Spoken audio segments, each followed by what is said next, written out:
our expectation is, frankly, you'll see silver in the couple $100 range within the next couple quarters. Yes, there'll be a correction somewhere in the middle, but I think ultimately within the 2 quarters of these spread breakouts that we're seeing, you're going to see silver at a couple $100.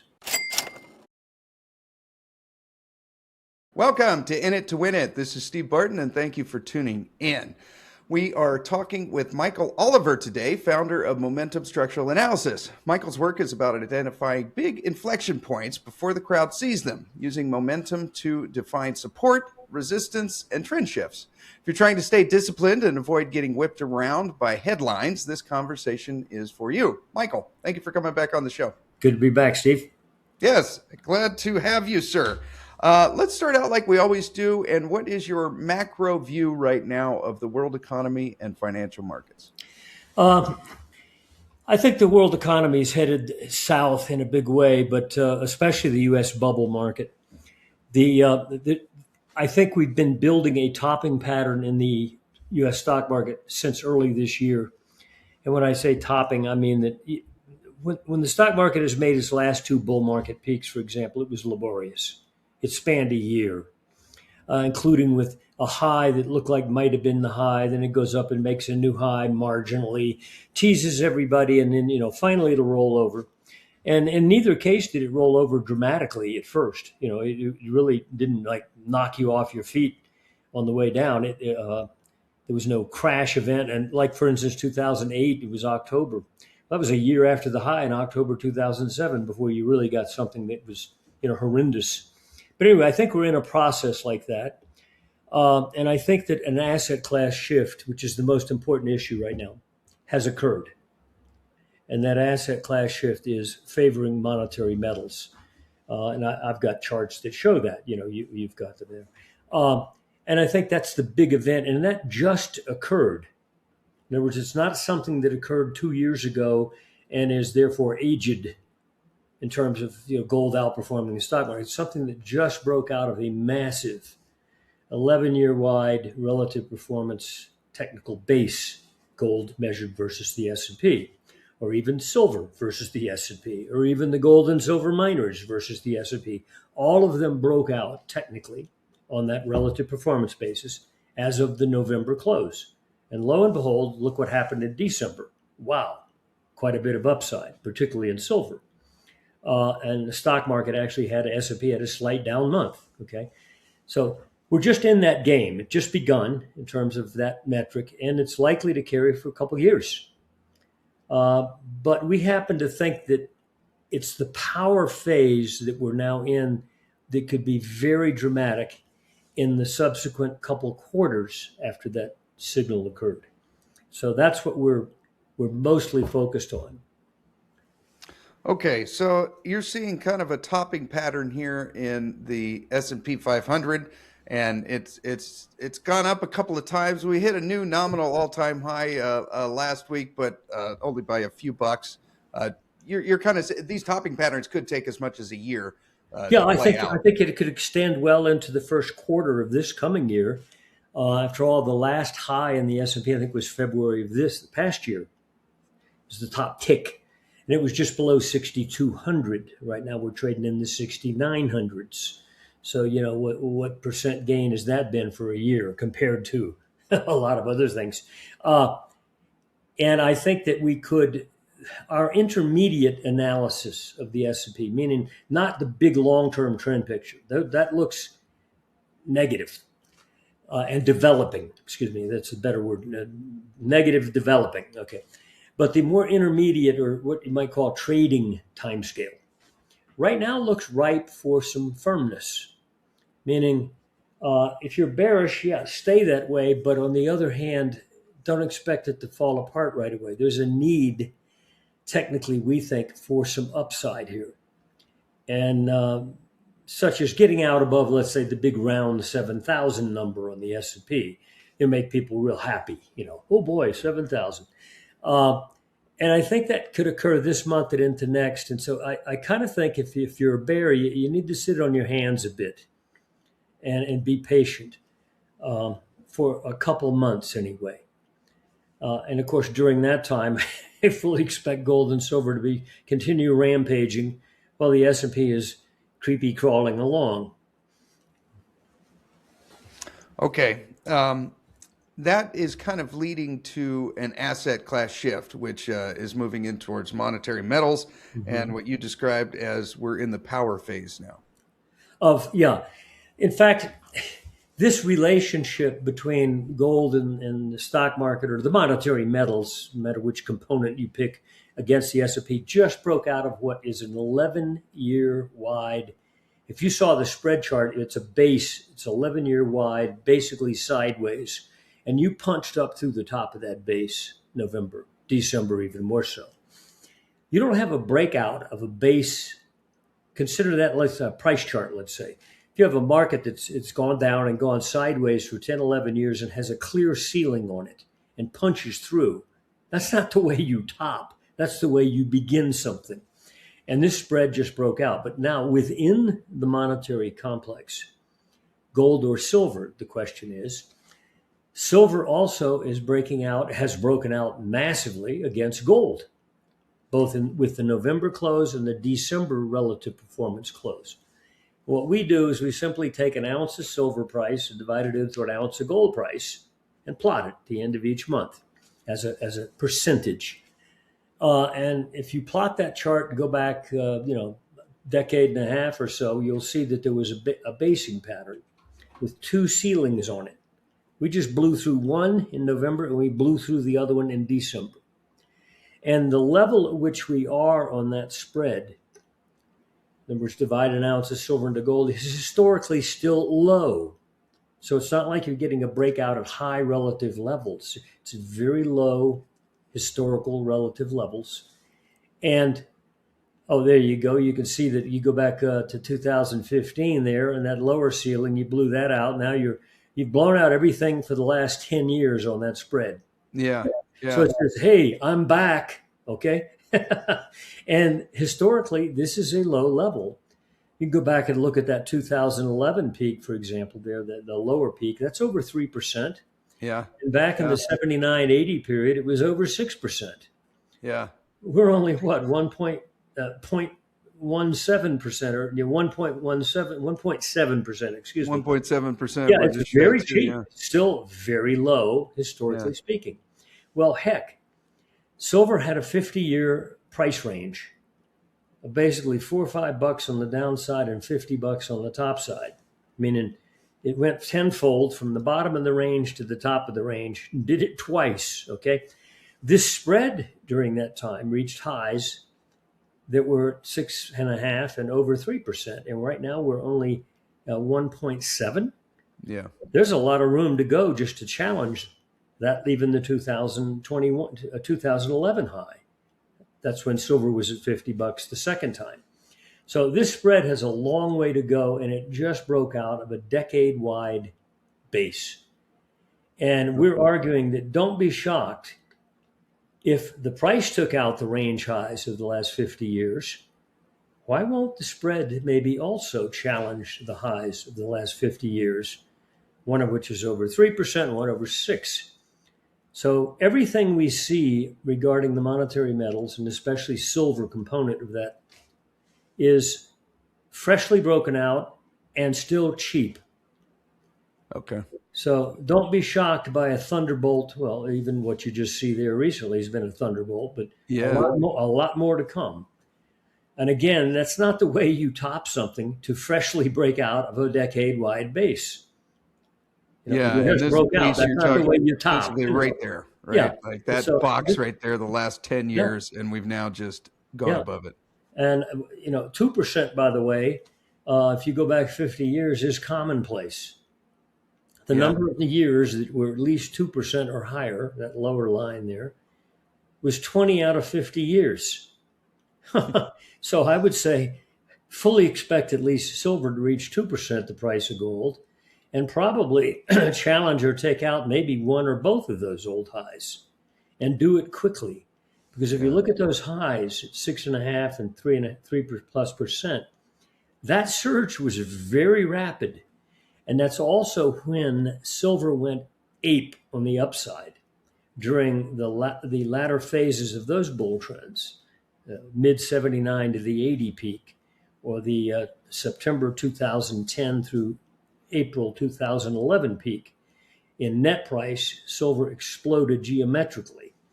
And right now, I think our expectation is, frankly, you'll see silver in the couple $100 range within the next couple quarters. Yes, there'll be a correction somewhere in the middle, but I think ultimately within the 2 quarters of these spread breakouts that we're seeing, you're going to see silver at a couple $100. Okay. I want to get into a couple of listener questions here. Basically, let's see. Considering MSA. Okay. Paradox wants to know, he says, eventually, the silver bull run will end. What types of patterns in your momentum charts will you expect to see at the peak? One, I don't think this time when it ends, you're going to have corrections, okay. But once silver goes ape and discounts a reality it should have been in before. Now, let me explain that. Silver stuck in a box for 50 years. $4 to 50, $4 to 50. Okay, tenfold range. You can look at a copper chart or a lead chart or a gold chart and go back to the 1970s and 80s, and you'll see there was a range that prevailed in copper and lead, for example, for decades. And then in 2005, copper broke out of that range and quadrupled in price in a couple quarters. In which it said, hey, I'm going to a new reality. And it did. And yeah, after that, there was a very sharp sell-off, but then it lived in a new range for decades, since 2006, for example, roughly either side of $4. Okay. The old range had been 50 cents to $1.50. So it lived in a range that was 4 times the price reality of its old price range. Yeah, look what happened there. And that surge that took you up to $4 there, that first big explosion.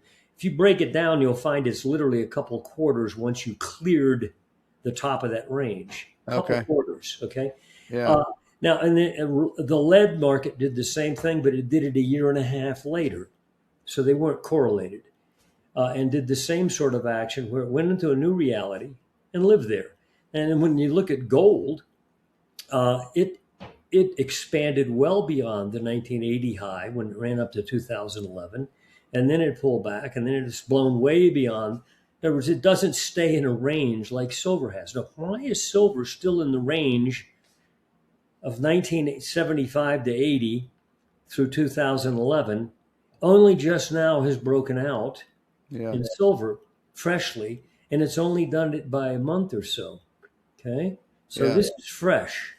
Don't be shocked if silver does a copper or a lead, or what gold has done repeatedly over the last 50 years, which is to say, blow out the old high by leagues. And gold, for example, the 2 bull market runs that we have in the last 50 years were both 8-fold moves: bear low to bull high, bear low to bull high. Our bull market started from a low in 2015 at $1,050. In which case you go 8-fold, you're going to be $8,500. Yeah. Just to match the ratio scale of those 2 prior bull markets. In which case, if silver's 2% of 8,500, again, gold just doing what it's done twice before, an 8-fold move, and I don't expect that'll stop it, by the way. But then you run those silver spreads versus gold and say, where might silver be if gold's at 8,000? And silver goes to 3%, like it was in 2011. $600. You're talking hundreds of dollars an ounce. And all of these metrics help tell us strongly silver is in a tantrum mode to catch up to a new reality that it's avoided for so many decades, whereas other markets have not. This is not a normal move. Okay, what about the top? Okay. There are bigger factors going on here than just another bull market in silver. We have an asset class shift that just began. out of the strong U.S. stock market, stronger than most in the world. It's a bubble. The monetary metals are broken out freshly. You can expect that breakout of an 11-year wide base not just to go up for a couple of months.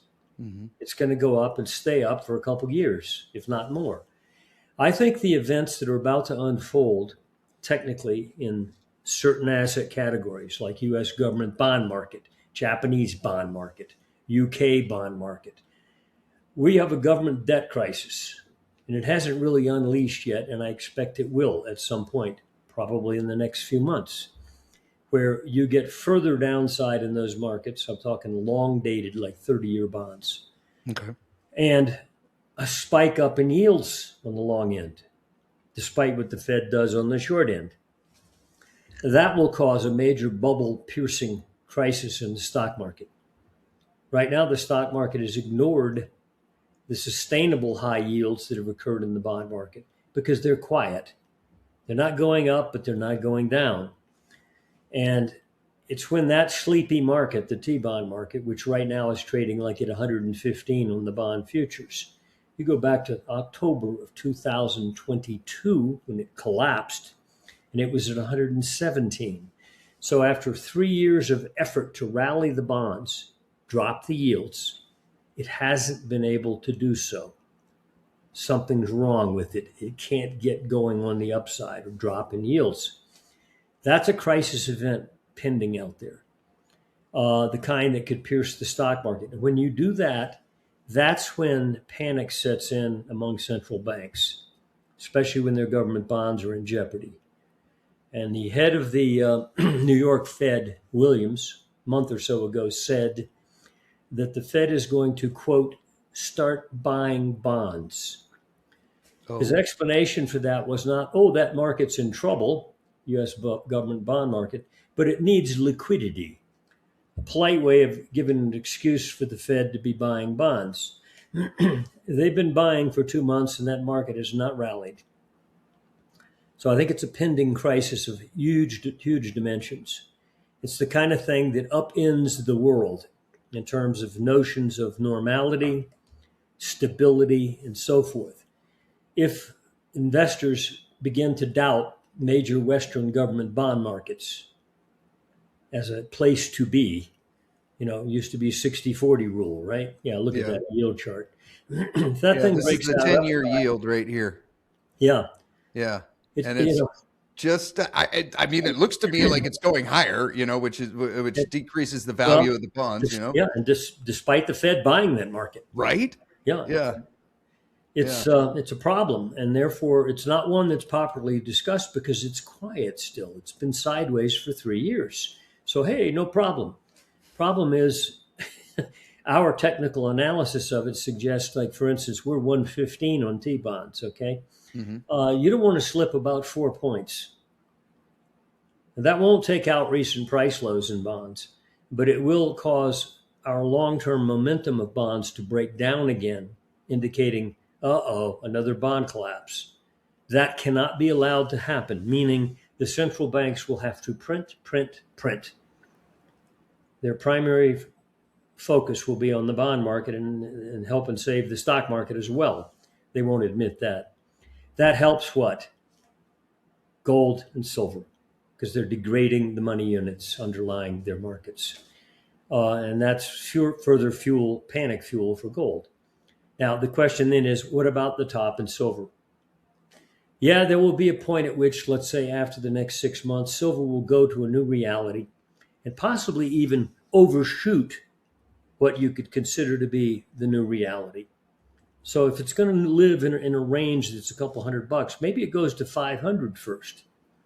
Okay, why do I come up with that number?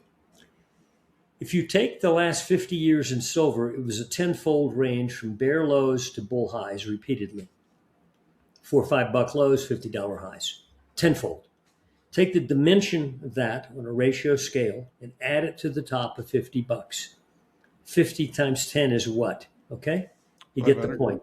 It's a simple swing measurement of the ratio scale of that range. It would not shock me that if silver goes to a new reality of several $100s, that in getting there, it goes past the new reality in an emotional burst. Markets do that, okay? Overcompensates and then settles back into the new reality. And also at that point, I don't know where we're going to be in terms of the major fundamental crisis that I just mentioned. The government debt bond crisis, the dollar dropping versus other currencies, which it's in the process of doing, the plight that might be suffered by commercial real estate, heavy in debt, long-term debt, not behaving well technically. All these events out there could create a new reality in terms of our fundamental assumptions about where we're going to be in a year or two. We go into a new reality where maybe silver and gold become monetized here, there, suddenly spreading across the world. So their new reality, they stay in. Okay, get the point. This is not a normal bull market. Okay. So basically, there's we've got a huge debt crisis, and if past is prologue, what's going to happen is, and the Fed has already started doing this. They've already started doing yield curve control. They're buying their own debt. Yeah. You see that increasing. It's one of the signs of that is going to be that they're lowering short duration interest rates, but the long end, like we could see on the chart I shared, is starting to tick up. So the yields are going up, meaning the bond market is going down. That'll be another one. And none of which those have really happened yet. So you're not worried about a peak yet in silver. We got a little ways to go. Oh, no. I think silver's going to do what I said, broadly speaking. I can't define it perfectly, except to throw up some of those metrics on silver versus gold. Where has it been before? Hey, maybe we go there again. Why not? Price just took out 50-year high. Where might gold go under a normal bull market? Eightfold. Oh, okay. Is that a big deal? No, you've done it twice before. Times are different now. Maybe it goes further. Silver ratio to gold, breakout versus the stock market. All of these are big macro technical events with underlying fundamentals, and they've just begun. Okay. All righty. Got some more silver questions. Deep wants to know, have you heard about the Silver Institute leaving out military usage of silver with when they do their estimates? I don't keep up with that data. Okay. There are people that debate about the validity of it and so forth, and we're just not involved in that. There's day-to-day stories about silver. Government's doing this, somebody's doing that, and so forth. There's bigger issues in play here. The big monetary factors in play due to fundamental errors that have been accumulated over the last decades that are about to unleash. So whether we have a problem on this exchange about silver deliveries and so forth and so, those are all the kind of events you'll hear all along the way. But they're not the primary drivers. They're merely expressions of what's really going on under the surface, the bigger volcano. And so I think looking at those as some kind of spot-on metric, oh my gosh, I got to do something. No, this is far bigger. This is a volcano based on monetary government debt issues, the unviability of paper money for decades. It's merely created boom-bust cycles. And there's a point at which when you have pain associated with that, and the public feels the pain associated with that, that's when you get doubt and emotion. And when you interject emotion, and we don't have that much right now, because why? The stock market still feels okay to most people. It's when you yank that away from them, and suddenly their 15% gain in the stock market last year, if they're lucky and had the right positions, suddenly wiped out in 3 months in 2026, and they're looking where they were in 2024, and suddenly they don't have anything on their personal horizon that makes them smile anymore. That's when emotion comes into play and doubt about, hey, this stuff isn't working. I don't just mean the stock market, but I'm talking about who's ever in charge of the White House. It doesn't really seem to matter. I'm still hurting. And that's when you get hands in the air, 52 card pickup, and suddenly people want to, hey, I loved holding my neighbor's 10-ounce bar of silver. I got to get some of those. It's real. I can touch it, and it's going up. So that's the key. And I think the stock market's probably the factor there, because when it breaks, that's when the emotion really comes in. Okay. We got another question here. I'm going to share my screen again. And it's about, let me do this. Okay. Here's the silver chart. Greg wants to know, he says, how will the recent actions of the Comex and the China silver war impact the price of silver moving forward? Will these No, factors no, affect? no thought on it. I know there's a lot of focus on the price difference between the two, and Yeah, here's that's Shanghai is showing yeah, 84 that's and we're at yeah, 76. yeah, Anything there? that's fine. Believe me, if they go up, we're not going down. Okay, Okay. but this price action of the last handful of days is indicative of the nature of what kind of corrections you're going to see in the future. We had a huge percent drop from the peak there at 82 to the low just below 70 in a matter of 48 hours. Yeah, yeah. But then So all here's of a actually sudden, showing where are this. you Yeah. right now? You're trading at a price level that two prior peak closes closed at, just above 77. Okay. You got Yeah. above there today. So on a close only basis, you got hit down, back up, back down, back up. This is not the way you top by persistently going back to the same level 3 times.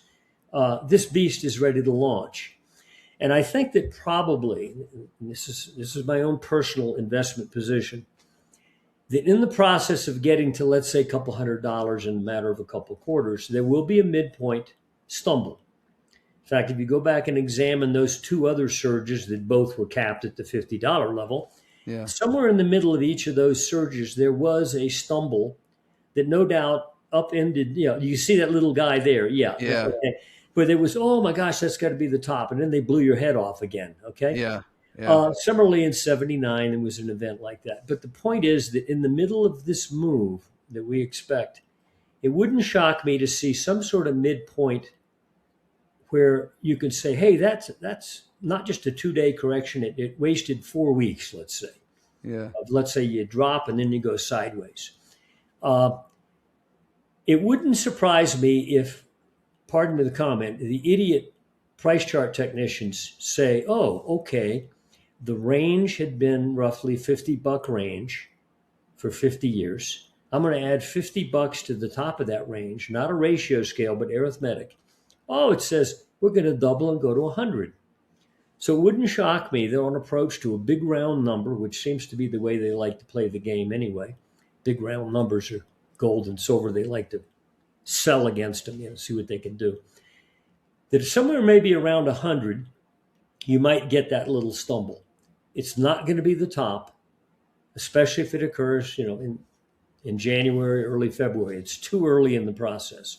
But it wouldn't shock me that there's some kind of a little stumble there, where if you're invested in silver or silver miners, I wouldn't be concerned. But if you're in something very leveraged, very time sensitive, like call options, then maybe that's when you need to pay more attention. But right now, it is way too early to succumb to any 2-day drop, even of the dimensions we just saw. That was like a 15% drop.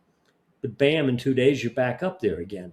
So Yep. if you got out, where did you get back in? You get the point. You missed it. Okay. But I think maybe around 100, it's what I'd call an idiot level, and it wouldn't be surprised to see some kind of effort there to, oh, look, silver doubled. I'm out. Okay. You'll miss the move if you get out, but if you're in calls, you might want to pay attention at that point. I will be. Okay, yeah, I've been talking about that with my subscribers because I see a lot of technicians are basically taking, like you said, they're taking Yeah. the last kind of cuppish pattern, flipping it and inversing. Yeah. That level's 88. Then they take the big one, flip it and inverse Yeah. it. Yeah. That Yeah. level's Yeah. 96 or 100, right? Yeah. So I Yeah. got to Right. believe that there's going to be some price action around there from simply that. Could Right? be. Yeah. But if it occurs early, like this month or early next, that's way too early in this liftoff process. Yeah. Again, there's too many examples of when a market goes to a new reality. It doesn't do it. It does it quickly, but it doesn't do it in 2 months. It does it in the span of a couple quarters.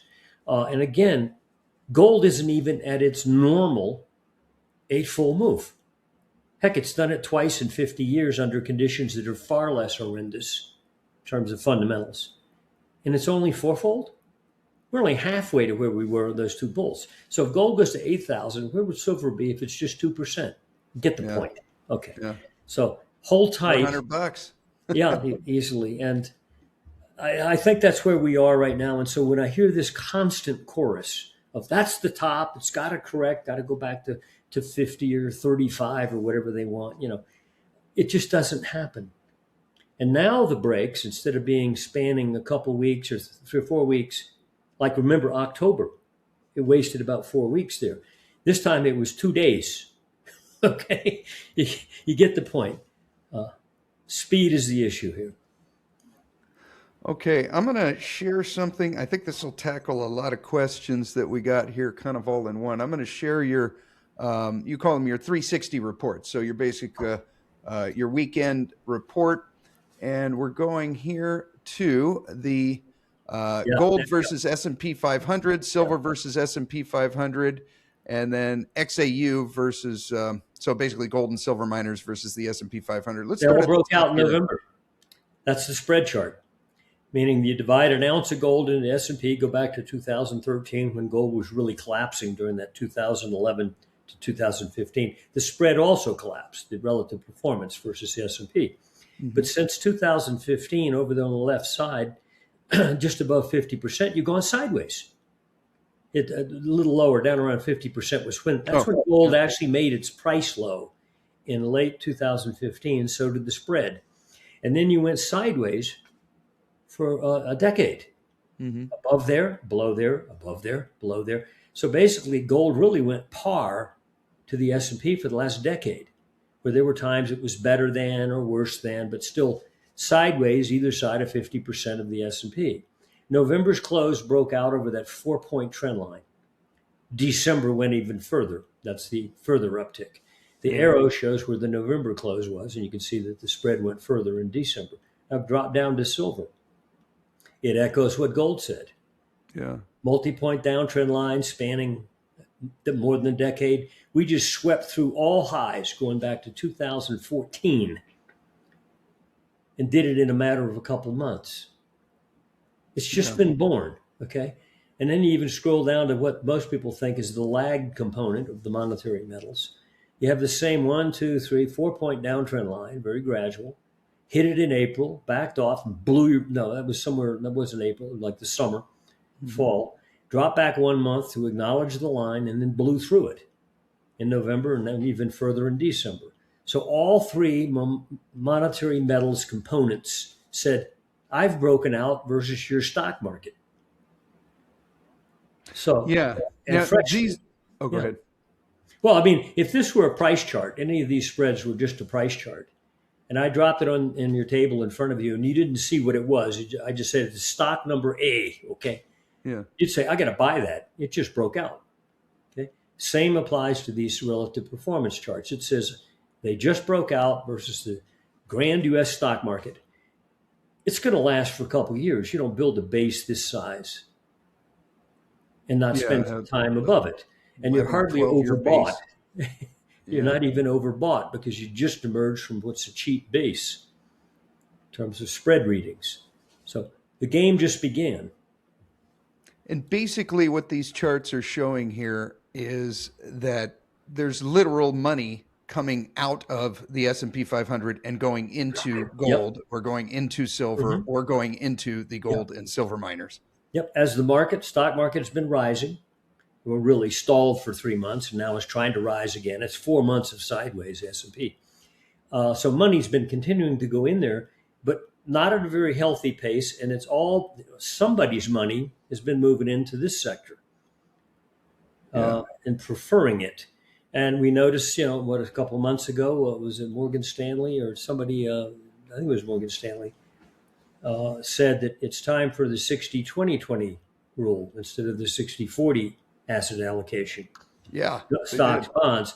Instead, 20% should go to gold now. That was a very astute recognition of the new reality.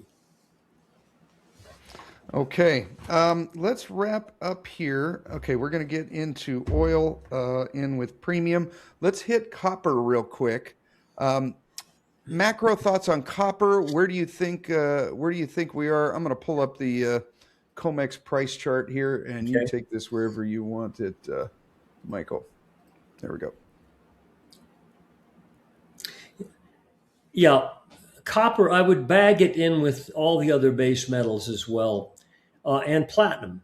Platinum and copper, which are both components of the Bloomberg Commodity Index, Mm-hmm. palladium as well. They tend to move with that index, not with gold. Okay. And there have been, well, for example, the Bloomberg Commodity Index, Here's the Bloomberg. yeah, continued down through that low in 2021. You don't go back far enough to show Oh, that. let's see, Yeah, that low 2021. There there. we go. You were back in the 2008 period, you were 237 and you dropped down to under 60 Yeah. in late 2020. During that period of time, from that last plummet there, you can Yeah. go back to the 2015 low, which is barely above there. That other low, no, further back, or that no, one more. There. That low. It's 2015. Okay, from 2015 to 20, Bloomberg continued down. Gold doubled in price during that same time. Went from $1,000 to 2,000, while the Bloomberg continued down. And then after gold made its high in 2020 and went sideways for years, the Bloomberg exploded. Yeah. While gold was going sideways. Okay, and then the Bloomberg pulled back 50% to that very cheap level at $60. Remember, Yeah. its old high had been 237 in 2008. Built a base, and we argued back in October, several months ago, that that base was breaking out and we're headed into another up leg. Okay, now I think we're about to start the second up leg of this new bull market in commodities from still very cheap levels. You're talking 111 right now, Mm-hmm. compared to the old high in 2008 was 237. Okay, so it's hard to, it's off the page. You Oh, don't it's even off see the page. it. Yeah, Yeah, this is 2008. the future. So yeah. Yeah. So anyway, I think that Bloomberg and components within it, like base metals, Mm-hmm. platinum as well. Platinum woke up recently, but it was Yeah. not in sync with gold. Platinum had been dead as a doorbell. You punch up a platinum chart, you'll see what I mean. Yeah, I was just doing nothing for a Yeah, decade. gold Yeah. was exploding all during that time, and yet platinum was going nowhere in sync with the basic commodity complex. Now, platinum has since said, oh, I'm back. But it's not in sync with gold. Gold's already been going up.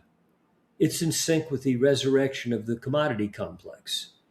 And while we call platinum months ago at much lower levels Mm-hmm. as an upturn, the Bloomberg is doing the same thing. So I would correlate platinum and even the base metals, copper and so forth, with the Bloomberg. And I think the Bloomberg is now in the early phases of the next major upturn. And that's going to be another issue that will really screw up the Fed and the central government, in that, one, they promise keep commodity prices low. And while it's been sedate for the first year of Trump's administration, we see enough evidence that you're about to have a commodity upsurge again, copper being one of the components that's most obvious. Base metals are now moving with the monetary metals. And I think it's another place to be if you're an investor and you want to be in the stock market, quote unquote. Commodity related stocks like base metal miners, agricultural related fertilizer companies, oil related companies, they're a place to be looking for an investment position. Because I think when this commodity complex turns up more credibly and people notice it, you're going to see that sector of the stock market advance with it, regardless of the direction of the stock market. They don't correlate well with the S&P. So you can have oil sector, base metals, miners, ag-related stocks go up while the stock market goes down. And I think you're about to see that. And I think that's an interesting investment arena to be focused on for the next several years. As the stock markets that are bloated break down, the commodity components turn up, reflective of the commodity upturn. And again, partly sponsored by the central banks panicking and printing money. It doesn't always go where they want it to go. Sometimes it goes into the stock market, as it has for the last 15 years.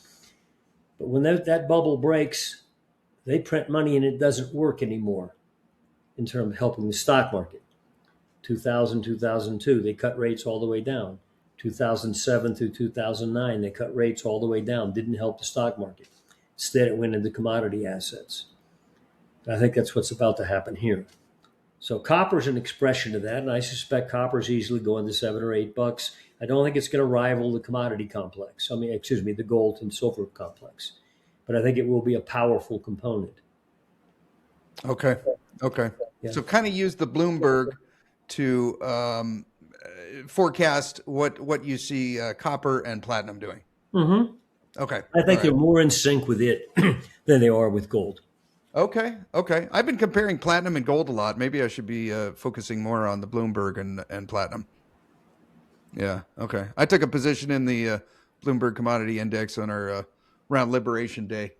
That seemed to be a good or you could focus on subsectors within it. Right now, oil, for example, is a weak component of the Bloomberg. Yeah. But we have technical metrics that suggest that the oil depression right now, and these prices are very depressed when you take the degradation of the money unit out of it. Oil is dirt cheap. Yeah. In terms of real dollar terms, and even in its own terms. We were at 140 back years ago and 130 in 2022. And we're 60? Just below 60 right now. Yeah, 58.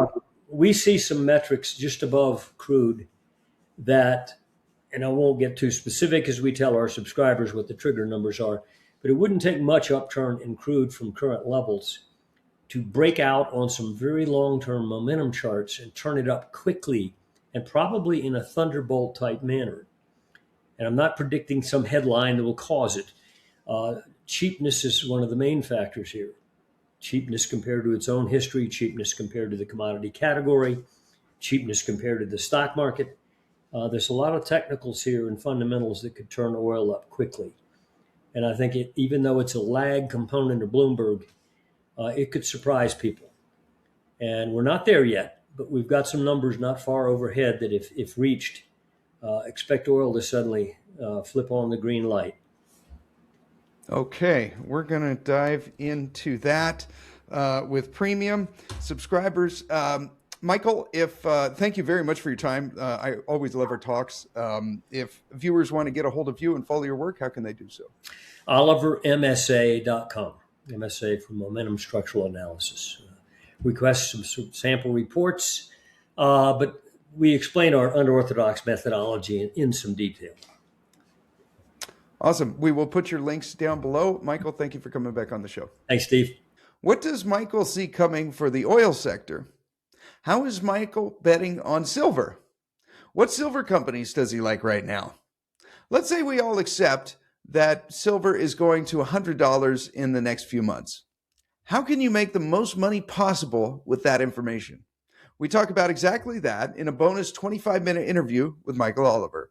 If you want access to that, plus weekly charting videos on my personal portfolio and updates on the stocks I'm buying and selling with real-time trade alerts, head over to Substack and join us. The link is down below in the description, or go to stevebartonmoney.com and sign up there. And if you're already a premium subscriber, check your inbox. The next video with Michael is waiting for you. Thank you so much for your support. Have a wonderful rest of your day.